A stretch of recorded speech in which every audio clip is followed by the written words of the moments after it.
Welcome back to Two Sports Overtime. Kayler Smith, Joey DiBardino here on WDTN Plus, and the holidays feel like they are among us. Snow is on the ground in Ohio.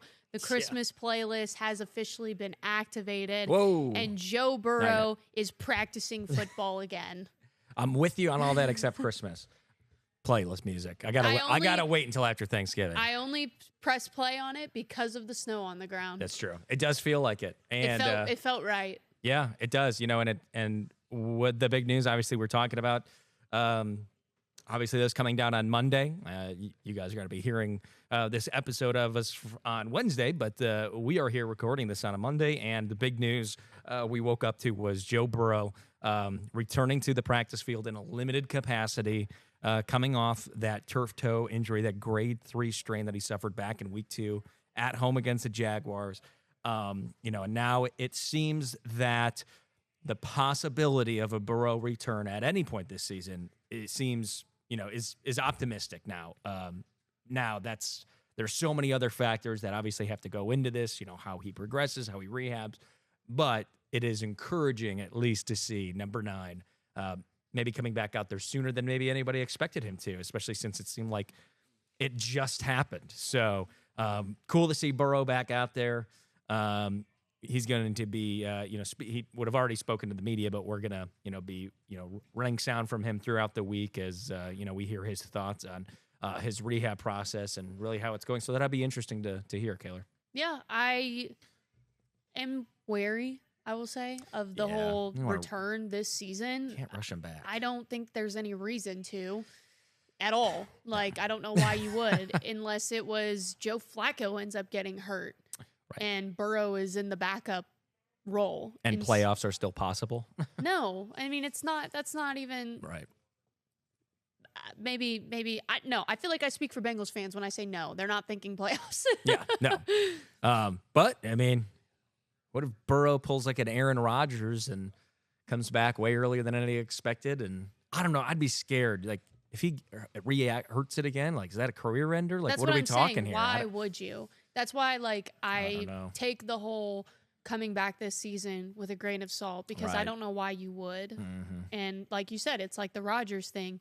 They weren't bringing him back because they weren't making, he said he might come back, but it was only if there was a possibility for the playoffs.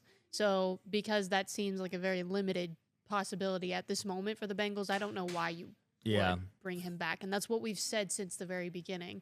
And my stance hasn't changed on that. Like I said, if this was my franchise quarterback, if this was my team, I would not want him coming back this season. Yeah. 57 days since Joe Burrow injured that toe, and he's back out on the practice field. They said 3 field. months. That's 2 months. And they're giving him a 3-week accelerated. They're giving him a 3-week window to be activated to the active roster.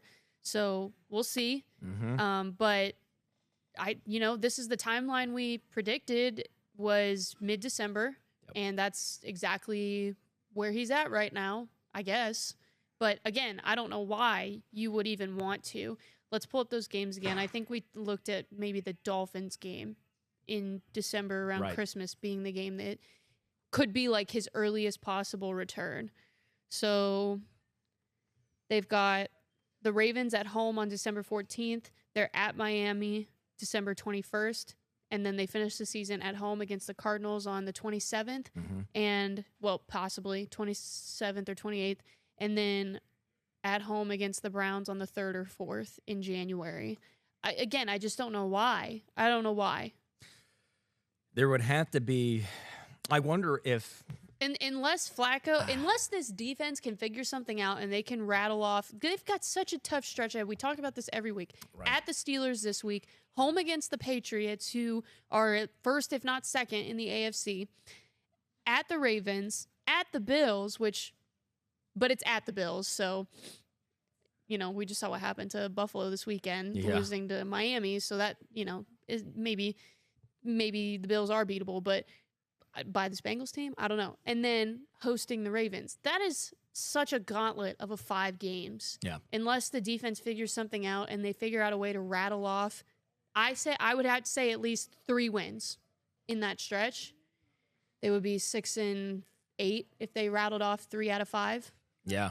I mean, it's very possible. And, we talk about who they have coming up next. You mentioned, they get another crack at the Steelers. But then they would have to win out and finish 9-8. Is 9-8 enough to make the playoffs in this AFC? This is what I'm saying.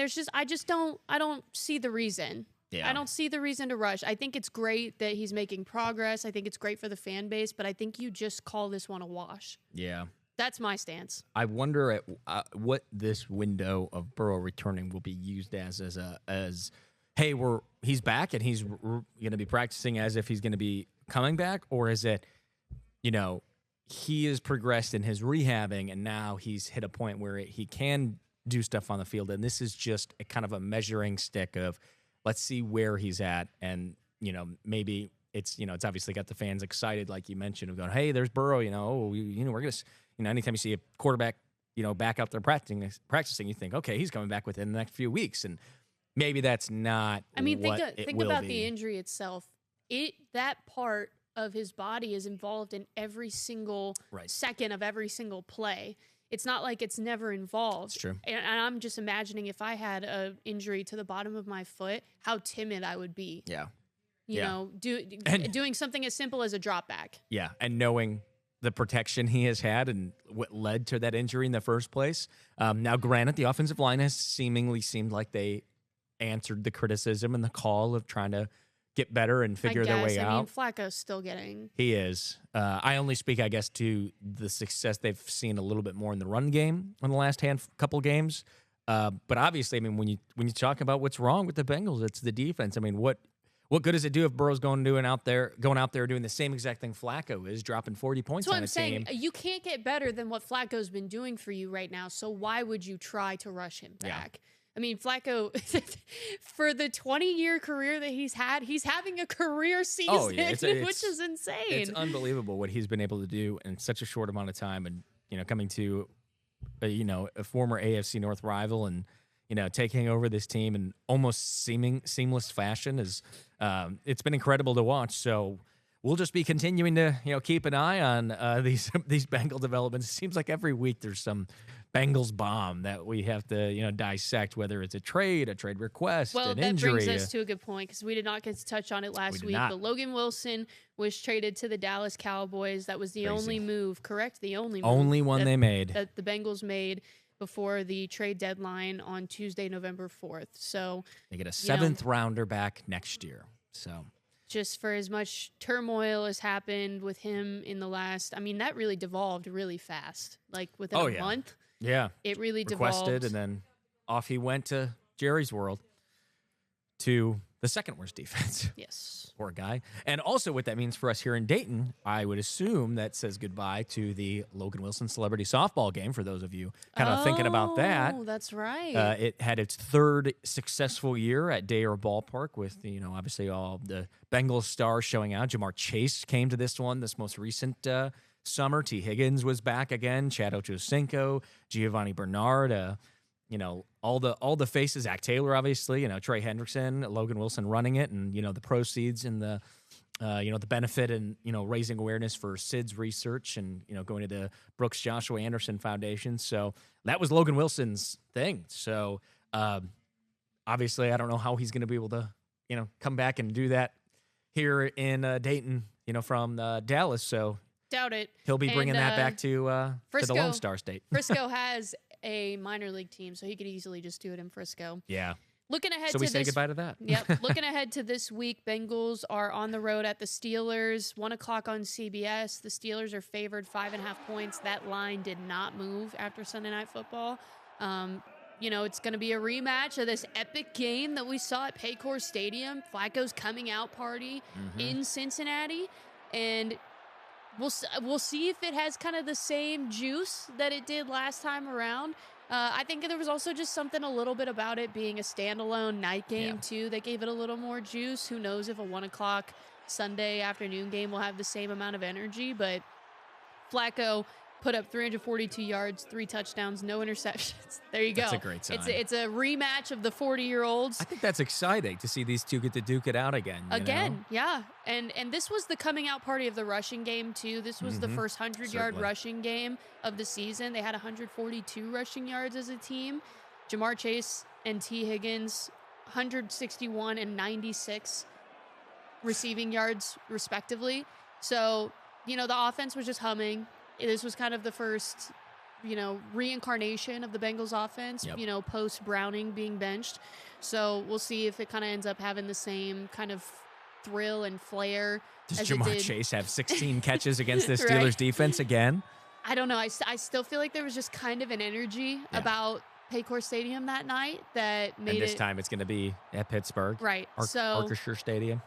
I don't have high hopes, I will say, of a win on Sunday. Yeah. It could happen for sure, but I don't have as high hopes. Only because of said defense. Yeah. And like I said, there was just kind of something mystical about that Thursday night game. I don't know what it was. Prime time in the jungle. It's always something special, and it seems they reveled in it. And, you know, I mean, they had to score 33 points, and, you know, the defense let up 31, but. It's an all AFC North week. We've got, like I said, the Bengals on the road at the Steelers, and the Browns will be hosting the Ravens, who are 4-5 and kind of trending upward. So were the Bengals to pull off a win this week in Pittsburgh and the Ravens win in Cleveland, it would be a tie for first place in the AFC North and 5-5 apiece. So it seems like it's kind of regulating itself because the Steelers have lost 3 of their last 4. Right. Yeah, because they were 4-1. So the Browns looked okay, I guess, against the Jets. It was just Battle of mid. It was special teams. You know, Jets had 2 kicks of some sort returned for a touchdown, and they were back-to-back, too. Which is wild. And back-to-back is crazy. Yeah. So, and then just a mental mistake at the end of the game, jumping off sides on 4th down when the ball would have been turned over to the Browns at midfield with 50 seconds left in the game. Yeah. Very good opportunity to go down and score and tie the game, but jumping off sides, mental mistake ended that one. So just kind of a, if you know this one, we're the Cleveland Browns type of loss. Right. They're still sticking with Dylan Gabriel. Like you said here, Kevin Stefanski saying they're rolling with their one rookie quarterback, but I'd still like to see Shedeur get a shot just to see what happens. But who knows? That day may never come here in 2025 or 26. But, 2 exciting matchups here coming up in the NFL, as you mentioned, for our AFC North teams here in Ohio. It's AFC North matchups, and we're going to be keeping a close eye on Joe Burrow and that foot as he kind of progresses and rehabs back. And who knows? Maybe we'll, in a couple more of these 2 sports overtimes, we'll be saying Burrow's back. But I like what the social media put out today. Burr, it's cold for snowfall. I really hope not. We don't need to rehash it. I've already said everything I wanted to say. We'll move on to Dayton men's basketball. They are 2-0 for the second year in a row, which actually hasn't happened all that often in recent years that they start a season 2-0. They got a 77-71 win over UMBC. Actually ended up being really close, probably a lot closer than anybody thought or wanted it to be. UMBC just kind of hung around all day. It wasn't like anything crazy. It's just they were just always in it. Right. And you know, AG said after the game, this is kind of good because it was the first bit of adversity that this, you know, newly assembled group got to experience. And the fact that they came out on the right end of it, you know, you always would rather learn from a win than learn from a loss, especially against a team like UMBC and the type of season and team that Dayton wants to be. So cool one coming up this Tuesday. The Dayton-Cincinnati game was renewed this year. They're going to be traveling to Cincinnati at, Fifth Third Arena? Yep. To take on the Bearcats out of the Big 12 Tuesday at 7 o'clock. Obviously, this is coming out on Wednesday, so we will have coverage of it, a recap of it next week. But, you know, looking forward to that one. Yeah, always an exciting matchup, for the Hoops Classic. It's been at Heritage Bank for the last couple of years, and now it's going to be at Fifth Third, so a change of the venue. But it's always cool to see, just down the road type of rivalry kind of basketball go at. And Cincinnati's got a great squad, as they do it for year. You're saying it same as St. Xavier, or Xavier rather. Sorry, that's the high school team. So excited for Dayton there. Coming off that UMBC win, a real good test now. On the road to Bearcats, but Flyers fans always travel extremely well for that one. Before we head to break, a couple of congratulation kind of shout-outs in order. The first to Tippecanoe Volleyball. Kayler, you saw one of the best volleyball crowds at the Nutter Center. I will say all our local volleyball teams travel really well. It was a shame not to see New Bremen in the final this year after they had won it, I think, going for either a three-peat or 4 in a row. They lost in the semifinal, and they have an unbelievable crowd. But to see Tip win their first ever, pretty special. Yeah, Tippecanoe Volleyball getting their first program volleyball state championship for a team that's been so good over the last decade Unreal. or so. To see them finally get it, I mean, just look at that. Look at that reaction, the faces, the joy, the relief, the tears, Great and look at that section. Crowd. It was the whole school. It looked like just whole about town, dang near. Just really, half. It really looked like it, and they were in it. I mean, we have a show at 6:00, so the game started at 6:00. So I was walking in during the second set, and I could hear it from the loading dock where we walk in. I could hear the crowd. Very impressive, very cool for them. And just to rattle off some of the statistics about this group and this senior class specifically, this team finished its season 29-0. First state championship in program history on only their second appearance in the state final. This senior class finished their high school careers 99-5, did not lose a single conference match in their 4 years, and in this season specifically only lost 4 sets all season. All season. Unreal. One of those being in the state final. I believe 3 of those coming in the state tournament in general. So pure really domination. Really impressive, and just really cool to see him get it done. Yeah, congrats to the Red Devils. Perfect season, too. What a run. Yep. Good for them. We'll be seeing them in our annual 12 Wins of Christmas special, as will we our next team. Again, quickly before we go to break, congrats to the Dayton women's soccer team on their A10 title. Kayler, you were at this one as well. This was the winning everywhere. penalty kick goal on Sunday afternoon. 0-0 after regulation and double overtime. The original PK shootout ended 4-4, so they went to sudden death, and that was the sudden death goal that you just saw Dayton kick for the win. They've got their trophies for the regular season title and the conference tournament title. First time since 2016 that Dayton women's soccer has won the A10 in tournament and gone to the NCAA tournament. There's their 2 trophies there. That's awesome. For both. And it was epic. Who you're seeing right now in the orange is Batul Rita. Yep. She's the goalkeeper. She only allowed 1 goal the entire conference tournament. She was named the tournament MVP. And obviously, she had a big moment on Sunday, with it coming down to PKs, and she said it was just a dream come true for it to end that way. I believe that's her 16th shutout this season. It's a program record. Obviously, she was the A10 goalie of the year, and look out for this Flyer squad. They have the A10 goalie of the year, they have the A10 midfielder of the year, they have the A10 defensive player of the year, and they have the A10 coach of the year for the 5th time, and Eric Goals. Perfect last name. #goals. #goals. Perfect last name for soccer coach. So congrats to the Dayton Flyers women's soccer team. Congrats to Red Devils. Obviously, we're going to continue to follow the UD women as they go on now in the NCAA tournament. Again, this is getting recorded after so many things are happening on this Monday, but Kayler will be at the selection show, and we're going to see who the Flyers draw in that first round. So excited to see them dancing in the NCAA tournament. And then just a few minutes left when we come back from break, we're going to quickly highlight who is left in the high school football postseason as we enter regional semifinal action. Don't go anywhere. 2 Sports Overtime coming up right after this.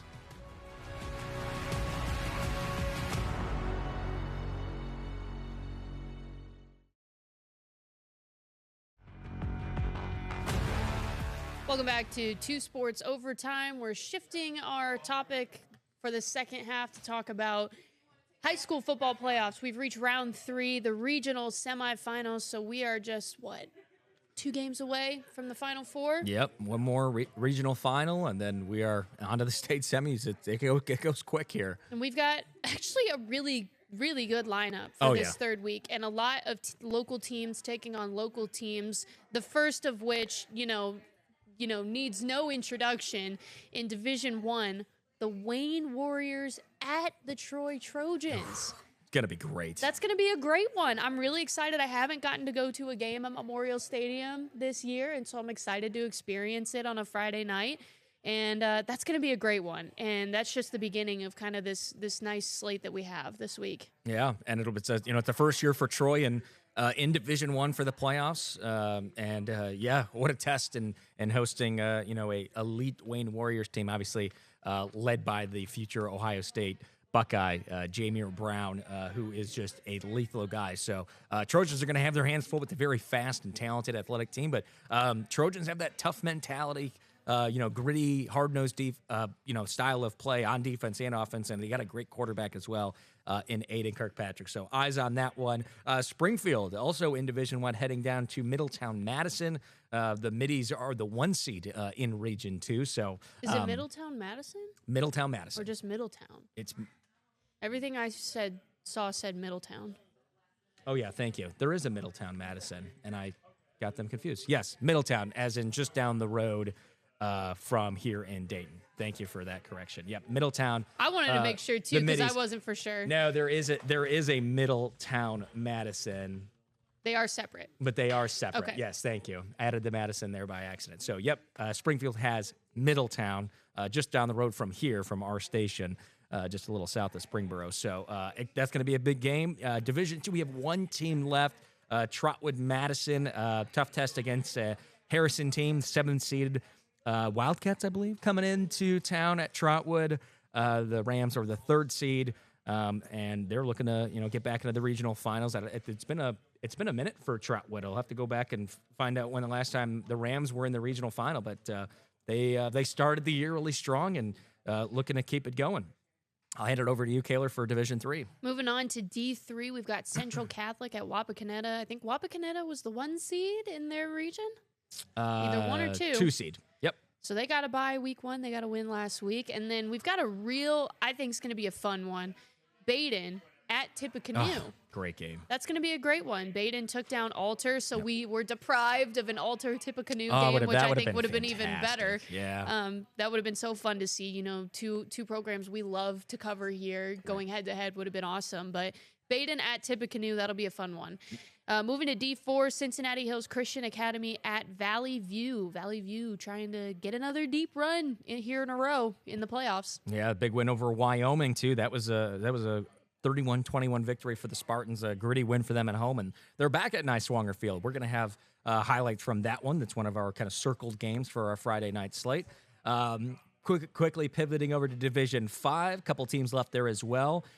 Cincinnati Marymount is going to be taking on Indian Lake. I have Cincinnati Marymount as the 1 seed here at Indian Lake, but that's probably wrong. Indian Lake's the 2 seed, so Indian Lake likely on the road there for that one. They had a great run last year as well, so we're gonna see. Unless I wrote it wrong, they're probably not the 1 seed. Let's see. That's my guess. Marymount. We'll move on while you're looking at that. Ahead. North Union is on the road at Carlisle in D5, and then really when we get to these small division matchups, that's where we have all local against all local, and those will be fun. Yeah. 11 seed. I left out a 1. That's a typo. That's I was like, Marymount is not the 1 seed. We wouldn't have a 1-2 seed before the final. Yeah, that typo on my part. So it is the 11 seed Cincinnati Marymount at number 2, 2 seeded Indian Lake. And then obviously, like you said, North Union at Carlisle. We're going to have the highlights from that game as well.